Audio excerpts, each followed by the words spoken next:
नमस्कार। आज हम हिंदी भाषा की छठी कक्षा की पाठ्य पुस्तक ज्ञान सागर के पाठ 12 10 आमों की कीमत का अध्ययन करेंगे, जिसके लेखक R.K. नारायण जी हैं। तो आइए शुरू करते हैं।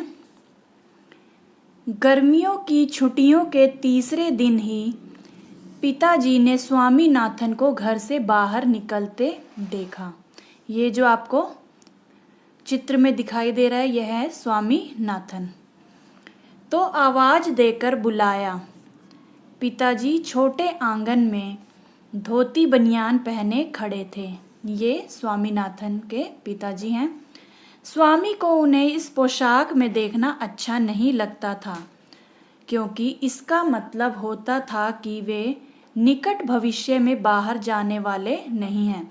स्वामीनाथन को अपने पिता को इस पोशाक में यानी कि धोती बनियान में देखना पसंद नहीं था, अच्छा नहीं लगता था, क्योंकि इसका साफ मतलब यह होता था कि वे निकट भविष्य में बाहर जाने वाले नहीं हैं। क्योंकि उसके जो पिता हैं, जब वह घर में रहते हैं तो वे इसी तरह की पोशाक यानी कि धोती बनियान ही पहनते थे।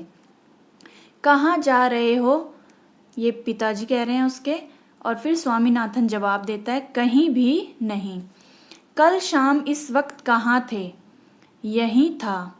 तुम झूठ बोल रहे हो, तुम यहाँ नहीं थे और अब बाहर नहीं जाओगे, बैठकर पढ़ो। तो पिताजी ने पास खड़े होकर स्वामीनाथन को पुस्तकें झाड़ने और मेज साफ करने का आदेश दिया। स्वामीनाथन बड़ी फुर्ती से यानी बड़ी तेजी से किताबों की धूल झाड़ने लगा। वह मन ही मन सोच रहा था कि यदि छुट्टियों में भी पढ़ाई करना जरूरी है तो छुट्टियां दी ही क्यों जाती है। स्वामीनाथन के अंदर जो है बचपना था और वो खेलना कूदना चाहता था छुट्टियों में, ना कि पढ़ना चाहता था। आधे घंटे बाद स्वामीनाथन पिताजी के कमरे में स्लेट पेंसिल लेकर बैठा था। पिताजी ने गणित की पुस्तक खोल रखी थी और उन्होंने लिखवाया, राम के पास 10 आम हैं, जिनसे वह 15 आने कमाना चाहता है, यानी 15 रुपए कमाना चाहता है।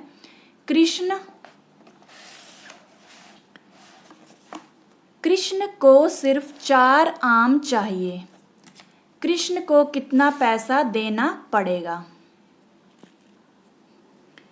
आमों की बात सुनकर उसके मुंह में पानी आ गया। उसकी समझ में नहीं आया कि राम ने 10 आमों की कीमत 15 आने क्यों रखी। राम किस तरह का आदमी था? तुमने सवाल कर लिया? पिताजी ने अखबार से नजर उठाकर पूछा। पिताजी, क्या आप बताएंगे कि आम कच्चे थे या पके हुए? पिताजी कुछ क्षण उसे देखते रहे, फिर बोले, पहले सवाल हल करो, बाद में बताऊंगा कि आम कच्चे थे या पके हुए। स्वामीनाथन को लगा वह बिल्कुल लाचार है, यानी कि विवश है, मजबूर है। लाचार का अर्थ है यहाँ पर विवश, मजबूर। काश पिताजी बता देते कि राम कच्चे आम बेच रहा था या पके हुए। बाद में उन्होंने बताया भी तो वह किस काम का। उसे पक्का विश्वास था कि सवाल के इसी जवाब में सारी समस्या की कुंजी है, यानी कि हल है। 10 कच्चे आमों के लिए 15 आने की मांग करना एकदम गलत है। अगर वह ऐसा करता है तो यह राम के स्वभाव के अनुरूप ही होगा। स्वामीनाथन अब राम से घृणा करने लगा, यानी कि नफरत करने लगा, और उसमें कई दुर्गुण देखने लगा था। दुर्गुण का अर्थ होता है बुराई, अवगुण या दोष। स्वामीनाथन ने स्लेट को दूर हटाकर कहा, पिताजी, मुझसे यह सवाल हल नहीं होता। वह उस सवाल को समझ ही नहीं पा रहा था कि इसमें करना क्या है। वह तो बस अपने बचपने में ही उसका ध्यान मतलब खेल कूद में था कि छुट्टियां हैं तो मैं खेलूं कूदूं। उसका ध्यान प्रश्न पर नहीं था कि यह प्रश्न हल करने के लिए पिताजी ने क्यों दिया है। क्या बात है, तुम इतना आसान सा सवाल नहीं हल कर सकते? हमें स्कूल में यह नहीं पढ़ाया जाता। स्लेट इधर लाओ, मैं अभी तुमसे जवाब निकलवाता हूँ। स्वामीनाथन बड़ी उत्सुकता से किसी चमत्कार की प्रतीक्षा करता रहा। उसने सोचा कि अब कोई चमत्कार होगा और प्रश्न का हल जो है निकल जाएगा। पिताजी ने सवाल को मन में पढ़ा और पूछा, 10 आमों की कीमत कितनी है? स्वामीनाथन ने सवाल पर नज़र डालकर यह जानना चाहा कि उसके किस हिस्से में जवाब छिपा है। फिर बोला, पता नहीं। तुम एक नंबर के बुद्धू हो, पढ़ो, सवाल पढ़ो। राम ने 10 आमों की कितनी रकम मांगी? आगे देखते हैं, आगे बढ़ते हैं।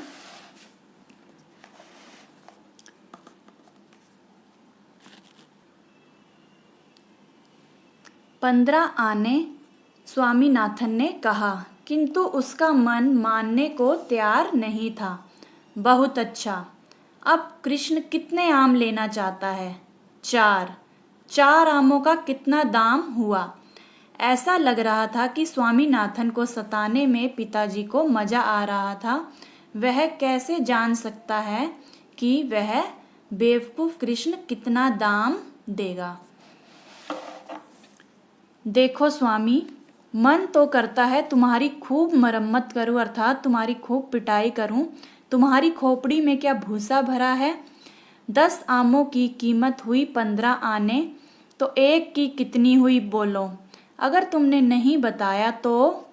पिताजी गुस्से से बोले। फिर उन्होंने स्वामीनाथन का कान पकड़ा और धीरे से मरोड़ा। स्वामीनाथन की बोलती बंद थी, क्योंकि वह यह फैसला नहीं कर सकता था कि सवाल जमा का है, घटा का है, गुना का या भाग का।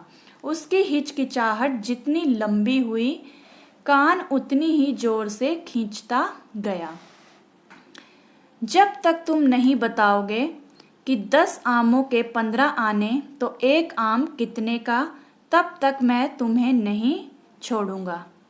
स्वामीनाथन आंखें मिचमिचाकर सोचता रहा, पिताजी को क्या हो गया है? आम की कीमत जानने की क्या जरूरत है? यदि पिताजी जानना जरूरी समझते हैं तो वे बाजार जाकर पूछ क्यों नहीं आते? राम और कृष्ण के बीच कुछ आमों और कुछ पैसों के लेन देन को लेकर लंबी चिकचिक पर स्वामीनाथन को बहुत झुंझलाहट हो रही थी। पिताजी ने यह कहकर हार मान ली, एक आम की कीमत होगी 15/10। अब इसे हल करो। स्वामीनाथन ने देखा कि उसे गणित के भयानक क्षेत्र में धकेला जा रहा है।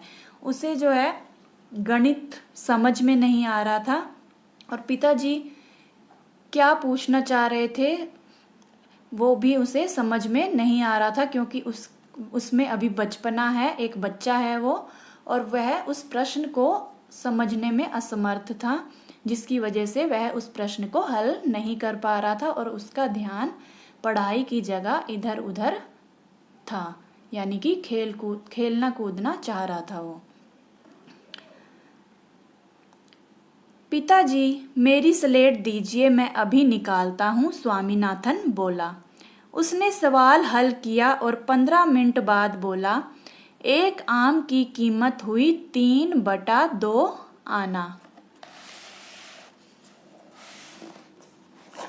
उसे उम्मीद थी कि उत्तर गलत बताया जाएगा, किंतु पिताजी ने कहा, बहुत अच्छे, इसे भी सरल करो। 1 घंटा यातना यानी पीड़ा झेलने के बाद स्वामीनाथन ने घोषणा की, कृष्ण को 6 आने देने होंगे। इसके साथ ही वह रो पड़ा। शाम 5 बजे क्लब जाते समय स्वामीनाथन के पिता को इस बात का अफसोस हुआ कि उन्होंने बेटे को सारी दोपहर परेशानी में डाले रखा। स्वामी को खंबे के पीछे उदास खड़ा देख उन्होंने पूछा, क्यों बेटे, मेरे साथ क्लब चलोगे? स्वामी एक क्षण के लिए ओझल हुआ और फिर कोट टोपी पहनकर प्रकट हो गया। घर के बाहर कार का हॉर्न बजा। पिताजी ने टेनिस का रैकेट उठाया और स्वामीनाथन को साथ ले तेजी से कार की ओर बढ़ चले। तो देखा आपने कि किस प्रकार स्वामीनाथन को इस प्रश्न को हल करने में पीड़ा झेलनी पड़ी, क्योंकि उसके पिताजी एक बड़े व्यक्ति की तरह सोच रहे थे और जो स्वामीनाथन है वह एक बच्चा था, उसके अंदर बचपना था, इसलिए वह इस सवाल को हल करने में असमर्थ था और उसका जो ध्यान है वह खेलने कूदने में था, क्योंकि छुट्टियां थी और वह छुट्टियों में पढ़ाई नहीं करना चाह रहा था, जिसकी वजह से वह इस सवाल को हल करने में असमर्थ हो रहा था और उसे बहुत ही यातना झेलने के बाद, पीड़ा झेलने के बाद इस सवाल का हल मिल पाया। तो आशा करती हूँ आपको यह पाठ अच्छे से समझ में आ गया होगा। तो मिलते हैं अगली वीडियो में, तब तक के लिए नमस्कार।